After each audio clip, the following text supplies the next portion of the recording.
G'day guys, Seemyshell here, the Aussie Geocacher, and welcome to what is a virtual geocache.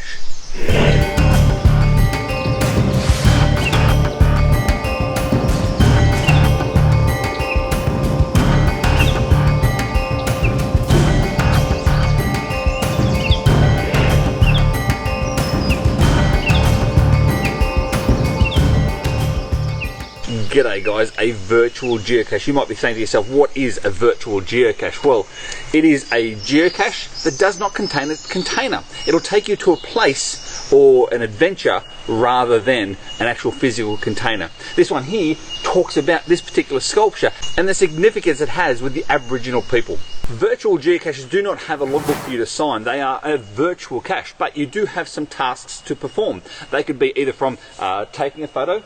It's dirty. Taking a photo like this one here. You could even ask you to answer some questions or any other task that it asks you to perform.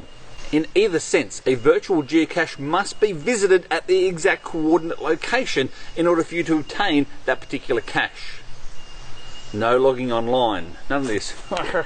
Armchair loggers. No, no, no, no, no. Virtual geocaching is just that. It takes you out on an adventure. This one here, I had to ride down a dirt road for miles. I finally got here. Have a look. Have a look at this place. You may ask, can you place a virtual geocache? The answer is typically no, and the reason is they are a grandfathered cache. In other words, they're a cache that's been out for a while now, and headquarters have decided to grandfather them. However, in the last few years, headquarters have actually allowed a few people all around the world to hide these virtual geocaches or publish these virtual geocaches. I myself have one of those.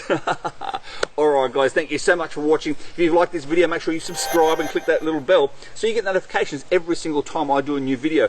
Meanwhile, in the description below, you tell me, what is your very favourite virtual? Surely you've got one out there. Alright guys, thanks for watching. I'm over and out.